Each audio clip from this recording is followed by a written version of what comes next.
Hey everyone, it's Ichirin Takibi-Totoi here, your friendly neighborhood gremlin aristocrat and melody addict. And today I wanted to take a break from the chaos, from the glitches and speed strats, and talk about something that means a lot to me. This isn't just a game review, this is a story. My story. The story of how The Legend of Zelda Ocarina of Time 3D became not just the first game I ever beat on my own, but the game that ignited my lifelong passions for video game and storytelling. So settle in, maybe grab a cup of tea or some Lon milk or whatever you prefer, because we're going on a trip back in time, literally and emotionally. So imagine this. You're 8 years old. You unwrap your very first console that isn't borrowed. It isn't shared with your siblings or kept in the living room. No, this one is yours. A Nintendo 3DS. It's sleek, it's shiny, it's cool as fuck. And most importantly, it comes with a game that, at the time, you don't fully understand the significance of. Ocarina of Time, 3D. You boot it up and immediately, something changes. That title screen with Link and Epona under the dusk sky, that hit me with like a ton of bricks. The music, the atmosphere. It wasn't just a game anymore. It was a world. A place I could visit. A place I could belong to. I remember getting lost in Kakiri Forest, wandering around, not even progressing the game at first, just exploring. It was the first time a game ever gave me that sense of scale, of mystery, of freedom. And then you leave the forest. You step into Hyrule Field. That camera zooms out, the music swells, and even though the field looks small now compared to modern open world games, back then it felt endless, felt magical. This was also the first time I wasn't watching someone else play. This wasn't a sibling hogging the controller, it wasn't a YouTube Let's Play, it was me. Every puzzle I solved, every boss I beat, it was my victory, and I'll never forget the feeling of beating it all on my own. No help, no guides, just me, some stubborn trial and error, and a whole lot of determination. There are moments in the game that have stayed with me ever since. The Dark Link fight in the Water Temple? Iconic. The first time Phantom Ganon charges at you from inside a painting? Chills. And of course, waking up from the 7 year time skip and seeing what Ganondorf has done to the world you once knew. The ruined market, the empty castle town, the eerie silence. It hit me harder than I expected, and I was just a kid. There was something really special about that contrast between the childlike wonder of young Link's world and the harsh, twisted future of adult Link's world. And I think that stuck with me because, in a way, it mirrored my own experience of growing up.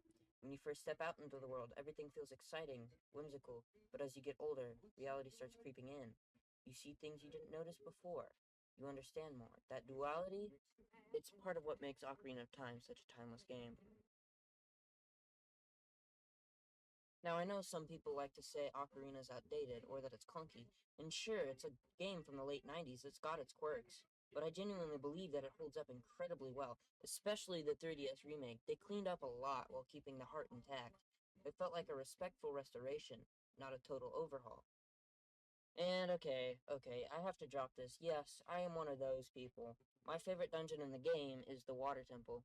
I know, but listen, it's not that bad. People get so mad about the boots, but honestly, I love it. The mechanic of changing the water level felt so satisfying to me.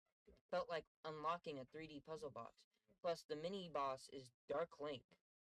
That fight is not just a combat encounter, it's a mood. It's cinematic.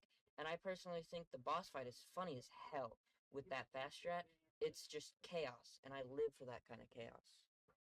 Eventually, I started replaying the game more and more, and I don't just mean casually, I mean really getting into it, learning glitches, tricks, and eventually even dipping into speedrunning. That was a whole other world.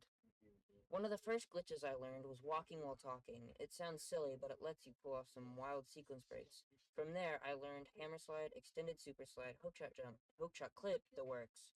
Suddenly, this game I thought I knew everything about opened up in a whole new way. And let me tell you, nothing feels more satisfying than pulling off a perfect hookshot clip into an early dungeon or skipping massive parts of a temple with a frame-perfect movement. Even today, I still get that rush. A couple years ago, I even learned trial skip using hammer slide. That one's got such a cool setup, and once you get it right, it's just smooth. You feel like a genius even if it's totally stolen from a YouTube tutorial. But eventually, that wasn't enough chaos for me, so I found randomizers. Oh boy, randomizers. For those who don't know, randomizers basically shuffle the entire game. Items, shuffled. Dungeon entrances, shuffled. Ocarina songs, not just random junk you find in a chest in Kakariko. And you better believe I crank up the chaos.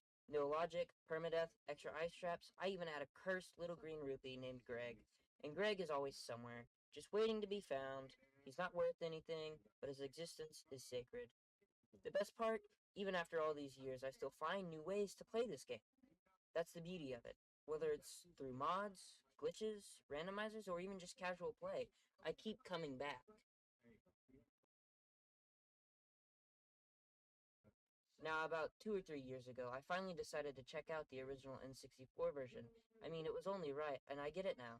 There's a vibe to it that the 3DS version, as polished as it is, just doesn't have. The stretched out textures, the blurry backgrounds, the way the music loops just a little off sometimes. It's got this gritty, nostalgic charm that I really love. It feels like digging up an old photo album and seeing your childhood through grainy film. The original also makes some glitches way easier, like ISG, Infinite Sword Glitch. In 3D, it gives you jump slash behavior, but on N64, you get full on crouch stab mayhem with the damage modifiers power crouch stab. It's wild, it's broken, and I adore it. At the end of the day, both versions are incredibly special to me. They represent different things. The 3DS version is my childhood, it's comfort, it's my origin story. And the N64 version, well, that's my deeper dive, my technical curiosity, my glitch gremlin side. They're both sides of the same coin. If I had to pick a favorite, it would still be The Legend of Zelda Ocarina of Time 3D. No contest. It's not just my favorite Zelda game, my favorite game, period. I've played almost all of them Majora's Mask, Wind Waker, Twilight Princess, even the weird ones. But nothing hits quite the same as that first boot up, that first title screen, that first adventure. So yeah, that's my story.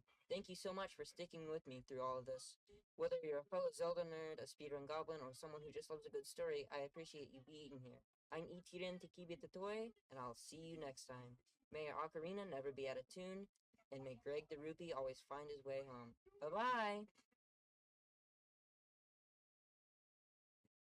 Hey, I have a Patreon. Check my channel description for the link.